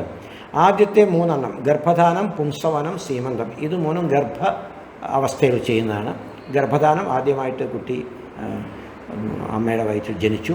പുംസവനം, അത് ഓരോ സമയം 7ാം മാസം 5ാം മാസം ഒക്കെ ഓരോരുത്തർക്കും ഓരോ രീതിയാണ്. അത് മന്ത്രോച്ചാരണത്തോടു കൂടി ഒരു അരി ഭക്ഷിക്കുക, അല്ലെങ്കിൽ ഒരു ഇത് ഭക്ഷിക്കുക എന്നൊക്കെ, അതൊക്കെ ഓരോ കർമ്മങ്ങൾ ഓരോരുത്തർക്കും ഓരോ വ്യത്യാസമുണ്ട്. അടുത്ത സീമന്തം. അപ്പോൾ ഇത് 3 ഗർഭ അവസ്ഥയിലുള്ളതാണ്. അതിനുശേഷം ജനിച്ചു, ജാതകർമ്മം ചെയ്യും, നാമം പേരിടി നടത്തും, നിഷ്ക്രമണം വെളിയിലൊക്കെ കൊണ്ടുപോകുന്നതിലൊക്കെ ചെയ്യും. പിന്നെ അന്നപ്രാശം, ചോറൂണൊക്കെ നടത്തും. ചൂടാകരണം, നമ്മൾ ഓരോ ഇതൊക്കെ അണിയിക്കുകയും കാര്യങ്ങളൊക്കെ ചെയ്യും. ചെവി കാതുകുത്തും. ഉപനയനം, വേദാധ്യയനം, കേശാന്തം, സ്നാനം, വിവാഹം, വൈവാഹികാഗ്നിചയനം, വിവാഹം കഴിഞ്ഞിട്ട് അഗ്നിസാക്ഷിയായിട്ട് നമ്മൾ അഗ്നി ചുറ്റും. അവസാനം ആനാഗ്നിചയനം, അതാണ് നമ്മുടെ പട്ടടയിലെ തീ. അതുകൂടെ ആയിക്കഴിയുമ്പോൾ ഈ മനുഷ്യൻ്റെ 16 സംസ്കാരങ്ങളും കഴിയുമെന്നുള്ളതാണ്. അടുത്തത് ചന്ദ്രൻ്റെ ഷോഡശകലകളാണ്. ഇത് നമുക്കറിയാം, നിങ്ങളെല്ലാം കേട്ടിട്ടുണ്ട്. പ്രഥമ, ദ്വിതീയ, തൃതീയ, ചതുർത്ഥി, പഞ്ചമി, ഷഷ്ടി, സപ്തമി, അഷ്ടമി, നവമി, ദശമി, ഏകാദശി, ദ്വാദശി, ത്രയോദശി, ചതുർദശി. പിന്നെ 2 വരും, 2 വാവ് വരും. കറുത്ത വാവും പൗർണമി, അമാവാസ്യം വരും. അങ്ങനെയാണ് 16 ഈ 16 ഓരോ പേരുകളുണ്ട്.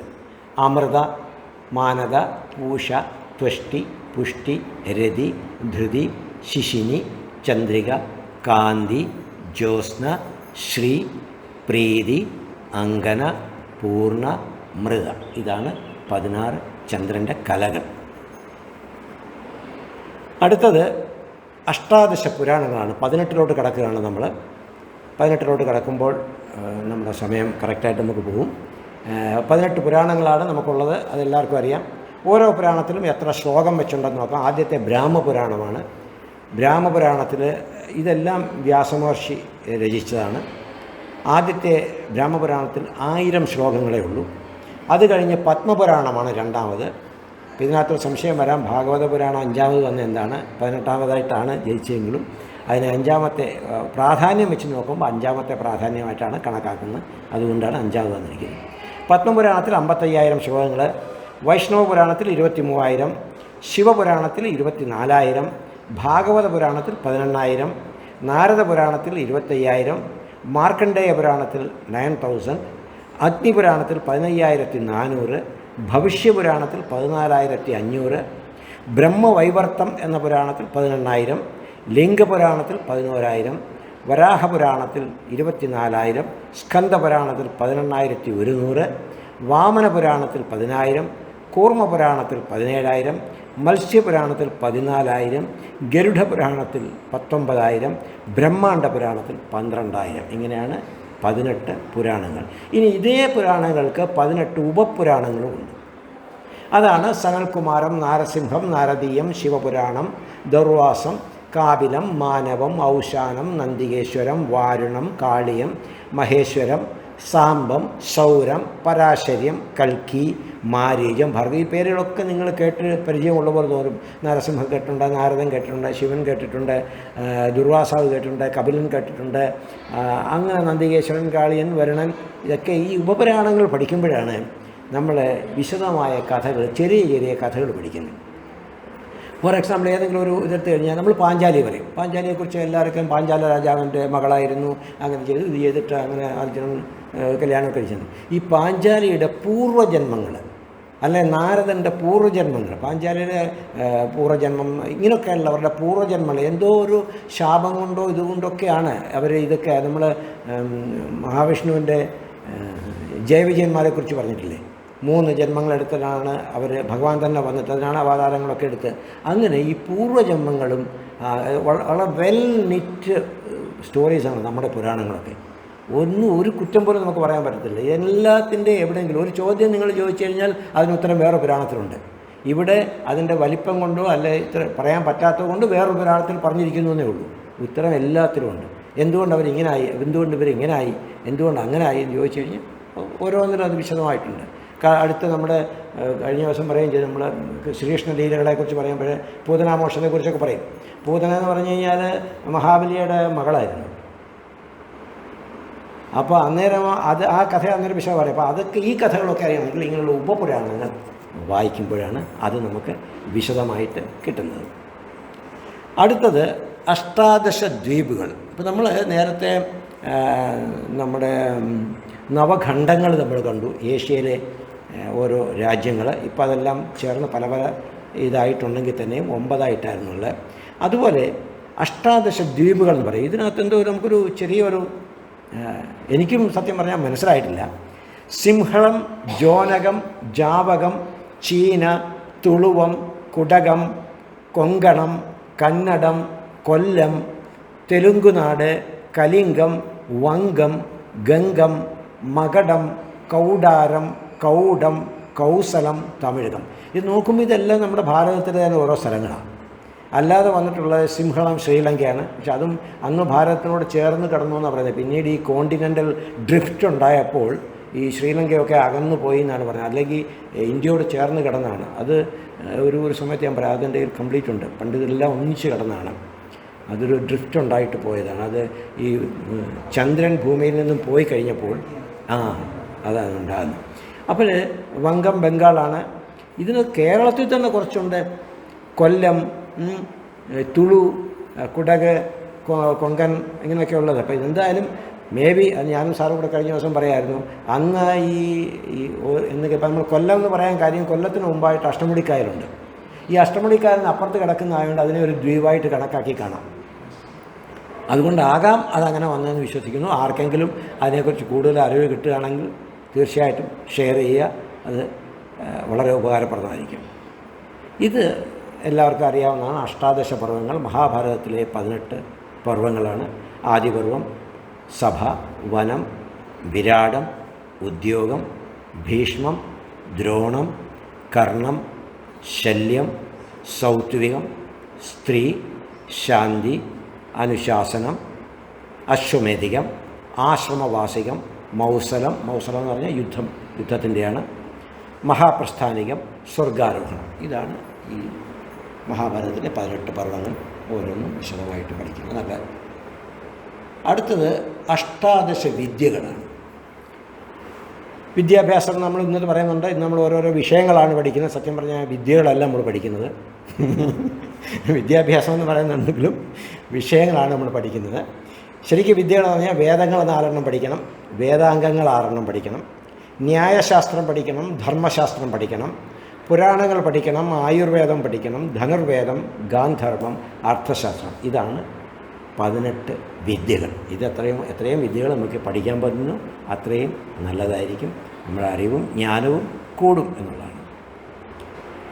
അടുത്തത് അഷ്ടാദശ വാദ്യങ്ങളാണ്. 18 പ്രധാന വാദ്യങ്ങളെക്കുറിച്ച് എനിക്ക് കൂടുതൽ നമ്മുടെ കേരളത്തിലെ വാദ്യങ്ങളാണ്. ഇതിനകത്ത് ചെണ്ട നിങ്ങൾക്കൊക്കെ അറിയാം, മൃദംഗം. ഞാൻ ആ വാദ്യം മാത്രമായിട്ട് കാണിച്ചില്ല, ആ ഒരു വായിക്കുന്ന ആളിനെയും കൂടെ കാണിച്ചതിൻ്റെ അർത്ഥം എന്ന് വെച്ച് കഴിഞ്ഞാൽ അപ്പോഴേ ആ ഇൻസ്ട്രുമെൻറ്റിൻ്റെ വലിപ്പം നിങ്ങൾക്ക് മനസ്സിലാക്കാൻ സാധിക്കും. ചെണ്ട, മൃദംഗം, മിഴാവ്, മദ്ദളം, പെരുമ്പറ, ഇടയ്ക്ക, കുഴൽ പല കുഴലുണ്ട്. ചെറിയ കുഴൽ, വലിയ കുഴൽ, നാദസ്വരം, അതൊക്കെ കുഴൽ വാദ്യങ്ങളായിട്ട് തന്നെ എടുക്കണം. ഇത് മാത്രമായിട്ട് എടുക്കരുത്. ഈവൻ ഫ്ലൂട്ട് പോലും ഒരു വാദ്യമാണ് അതിനകത്ത്. കടുന്തുടി, പിന്നെ ഇലത്താളം, കുഴിത്താളം. ഇലത്താളം വലിയ ഇതാണ്, ഇല പോലെ പരന്നിരിക്കും. കുഴിത്താളം നമ്മൾ ഭജനയിലൊക്കെ ഉപയോഗിക്കുന്നതാണ്. കുഴിത്താളം, ഉടുക്ക്, തമ്പേർ താളത്തിൽ നീരാടി പാടിയെന്നൊക്കെ കേട്ടിട്ടില്ലേ? അതാണ് തമ്പേർ എന്നൊരു വാദ്യം ഉണ്ടായിരുന്നു പണ്ട്. പിന്നെ വീക്ക് ചെണ്ട, തിമില. ഈ 4 ചങ്കിടിക്കുഴൽ, ചല്ലരി, അങ്ക്യം, ഉയര വെച്ച് കൊട്ടുന്നത്. ഇത് 18 പറഞ്ഞിട്ടുണ്ട് അഷ്ടാദശ വാദ്യങ്ങളിൽ. പക്ഷേ എനിക്കും ഇതിനെക്കുറിച്ച് 4 ഒരു ഫോട്ടോയും കിട്ടിയിട്ടില്ല. പലയിടത്തും വായിച്ചു നോക്കിയപ്പോൾ ഇത് ഓരോ ഉപയോഗിച്ചിട്ടുള്ളതായിട്ടറിയാം. പക്ഷേ അതിനെക്കുറിച്ച് കൂടുതൽ വിവരങ്ങളൊന്നുമില്ല. ആർക്കെങ്കിലും കിട്ടുകയാണെങ്കിൽ പ്ലീസ് അത് ഷെയർ ചെയ്യുക. അടുത്തത് അഷ്ടാദശ ധാന്യങ്ങൾ. നമ്മൾ നവധാന്യങ്ങൾ കണ്ടു, ക്ഷേത്രങ്ങളിലെ പൂജകളിലൊക്കെ മുളപ്പിച്ച് പ്രധാനമായിട്ട് ഉത്സവ സമയത്ത് ചെയ്യുന്നത്. ഈ അഷ്ടാദശ ധാന്യങ്ങൾ, 18 ധാന്യങ്ങളിൽ ഇത് ഏറ്റവും പ്രധാനം ആയുർവേദത്തിലാണ്. ഇതിന് ഓരോന്നിനും ഓരോ ഗുണമുണ്ടെന്നുള്ളതാണ്. നമ്മുടെ ഭക്ഷണത്തിൽ ഇതൊക്കെ ഉൾപ്പെടുത്തി കഴിഞ്ഞ് കഴിഞ്ഞാൽ വളരെ നമുക്ക് ആയുർവേദ സംബന്ധമായ മരുന്ന് സംബന്ധം, പിന്നെ മരുന്നുകളൊന്നും കഴിക്കേണ്ടെന്നാണ് പറയുന്നത്. ഇതൊക്കെ റെഗുലറായിട്ട് ഇതിൻ്റെ ഒരു ക്വാണ്ടിറ്റി നമ്മൾ ചെറിയ ക്വാണ്ടിറ്റി കഴിച്ചുകൊണ്ട് ഉൾപ്പെടുത്തി കഴിഞ്ഞാൽ, ഒന്ന് യവം, ഗോതമ്പ്. ഈ യവം എന്ന് പറയുന്നത് ചെറിയൊരു നമ്മുടെ അരി പോലത്തെ വാങ്ങിക്കാൻ കിട്ടുമത് ശരിക്കും. അതെന്തോ പറയുന്നത്, യവത്തിന് ഇംഗ്ലീഷിൽ വാക്കുണ്ടല്ലോ, മില്ലറ്റാണ്. മില്ലറ്റിൻ്റെ ഒരു ഇതാണ് മില്ലറ്റ്. Correct, millet. അളവിന് അതെ സ്മോളസ്റ്റ് ആയിട്ട് ഉപയോഗിച്ചു. എള്ള്, തിന, മുതിര, ഉഴുന്ന്, ചെറുപയർ, വൻപയർ, അമര, ചാമേരി വരെയുണ്ട്. ചാമത താഴെ വരുന്നുണ്ട്. തുവര, കടല, കുരുമുളകിനെ ഒരു ധാന്യമായിട്ടാണ് ഇതിരിക്കുന്നത്. കടുക്, വരക്, വരിനെല്ല്, കറുകനെല്ല്. നമ്മൾ ഈ താഴെ നിൽക്കുന്ന കറുകളൊക്കെ പോകുന്ന അതിനൊന്നും നെല്ല് കിട്ടാറുണ്ട്. നെല്ല്, ചാമേരി, അമര. 2 രീതിയാണ്. ഇത് ഈ രണ്ടാമത്തെ അമര എന്ന് പറഞ്ഞു കഴിഞ്ഞാൽ വലിയ ബീൻസാണ് നമ്മുടെ രാജ്മ എന്ന് പറയുന്നത്. അപ്പോൾ ഇത് വളരെ ഭക്ഷ്യങ്ങളിൽ ഉൾപ്പെടുത്തി കഴിഞ്ഞാൽ വളരെ നല്ലതാണെന്നാണ് ആയുർവേദ ശാസ്ത്രം പറയുന്നത്. അപ്പം ഇതോടുകൂടി ഇന്ന് നമ്മുടെ സത്സംഗത്തിൻ്റെ 18 ഇതുവഴി കുറേ കൂടെ ഉണ്ട്. പക്ഷെ അതിലൂടെ അപ്രധാനമെന്ന് പ്രധാനമായിട്ടും ശ്രീ പൂന്താനം നമ്പൂതിരി, എല്ലാവരും പൂന്താനത്തിനെക്കുറിച്ച് കേട്ടിട്ടുണ്ട്. ഭക്തശിരോമണിയായ ഇദ്ദേഹം ജനിച്ചത് മധ്യ കേരളത്തിലെ പഴയ വള്ളുവനാട് താലൂക്കിൽ നെന്മേനി അംശത്തിൽ, ഇന്ന് മലപ്പുറം ജില്ലയിലാണത്. പെരിന്തൽമണ്ണയിൽ നിന്ന് ഏതാണ്ട് 8 കിലോമീറ്റർ പോകുമ്പോൾ കീഴാറ്റൂർ എന്ന് പറയുന്ന സ്ഥലത്താണ്, പൂന്താനം ഇല്ലത്താണ് അദ്ദേഹം ജനിച്ചത്. ആ ഇല്ലം ഇപ്പോഴും ഉണ്ട്. അത് ഇദ്ദേഹം ജീവിച്ചിരുന്ന സമയം ഏകദേശം ക്രിസ്തുവർഷം 1547 1640 ഇടയിലായിരുന്നു എന്നാണ് നിഗമനം. പൂന്താനം നമ്പൂതിരി എന്നാണ് അറിയപ്പെടുന്നത്. പൂർണ്ണമായും പേര് ആർക്കും അറിയുന്നില്ല. എങ്കിലും ചില ആൾക്കാർ പൂന്താനം വിഷ്ണു നമ്പൂതിരി എന്ന് ഉപയോഗിച്ച് കാണുന്നുണ്ട്. പക്ഷെ അത് ആധികാരികമായിട്ട് എങ്ങും കണ്ടില്ല. അപ്പോൾ ഇദ്ദേഹം ഗുരുവായൂരപ്പൻ്റെ ഭക്തനായിരുന്നു. ഗുരുവായൂരപ്പൻ്റെ ധാരാളം കഥകൾ പൂന്താനത്തെക്കുറിച്ച് പറയാനുണ്ട്. ജ്ഞാനപ്പാനയൊക്കെ ജ്ഞാനപ്പാനയല്ലേ അദ്ദേഹം ജ്ഞാനപ്പാനയൊക്കെ എഴുതുകയും ഒക്കെ ചെയ്യുന്ന നല്ല ഇതാണ്. പക്ഷേ ഇദ്ദേഹം കോട്ടയത്ത് നമ്മുടെ വൈക്കത്തപ്പനെ പ്രകീർത്തിക്കുന്ന ഒരു കീർത്തനം എഴുതി. വളരെ ഫേമസ് ആണ്. അതെല്ലാവരും കുട്ടിക്കാലം മുതലേ നമ്മളെല്ലാം ജപിക്കുന്നതും ഒരു ഇതാണ്.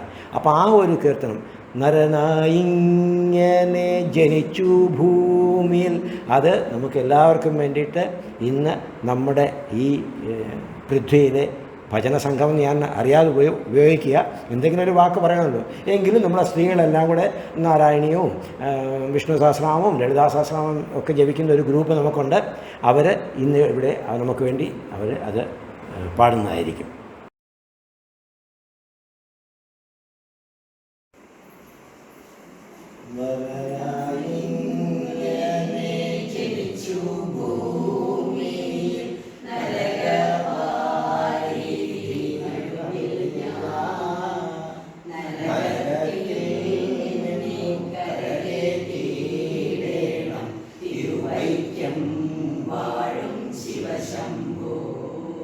ശിവശംഭോ ശംഭോ ശിവശംഭോ ശംഭോ ശിവശംഭോ ശംഭോ ശിവശംഭോ ശിവശംഭോ ശംഭോ ശിവശംഭോ ശംഭോ ശിവശംഭോ ശംഭോ ശിവശംഭോ.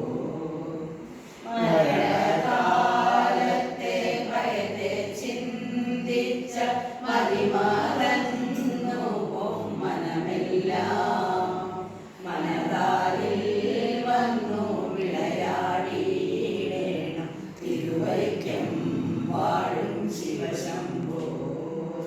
ശിവശംഭോ ശംഭോ ശിവശംഭോ ശംഭോ ശിവശംഭോ ശംഭോ ശിവശംഭോ ശിവശംഭോ ശംഭോ ശിവശംഭോ ശംഭോ ശിവശംഭോ ശംഭോ ശിവശംഭോ. ശിവ ശിവ ഒന്നും പറയാതല്ല മഹാമായ തന്റെ പ്രകൃതികൾ മഹാമായ നാദ തിരുവൈക്കം വാഴും ശിവശംഭോ. ശിവശംഭോ ശംഭോ ശിവശംഭോ ശംഭോ ശിവശംഭോ ശംഭോ ശിവശംഭോ ശിവശംഭോ ശംഭോ ശിവശംഭോ ശംഭോ ശിവശംഭോ ശംഭോ ശിവശംഭോ. വലിയൊരു കാട്ടിലകപ്പെട്ടേ ഞാൻ വഴിയും കാണാതെ ഉഴലുന്നു വഴിയെ നേർവഴിയരുളേണം നാദ തിരുവൈക്കം വാഴും ശിവശംഭോ. ശിവശംഭോ ശംഭോ ശിവശംഭോ ശംഭോ ശിവശംഭോ ശംഭോ ശിവശംഭോ ശിവശംഭോ ശംഭോ ശിവശംഭോ ശംഭോ ശിവശംഭോ ശംഭോ ശിവശംഭോ. എളുപ്പമായുള്ള വഴിയെ കാണുമ്പോൾ ഇടയ്ക്കിടെ ആറു പടിയുണ്ട്. പടിയാറവിടെ ചെല്ലുമ്പോൾ ശിവനെ കാണാകും ശിവശംഭോ. ശിവശംഭോ ശംഭോ ശിവശംഭോ ശംഭോ ശിവശംഭോ ശംഭോ ശിവശംഭോ ശിവശംഭോ ശംഭോ ശിവശംഭോ ശംഭോ ശിവശംഭോ ശംഭോ ശിവശംഭോ.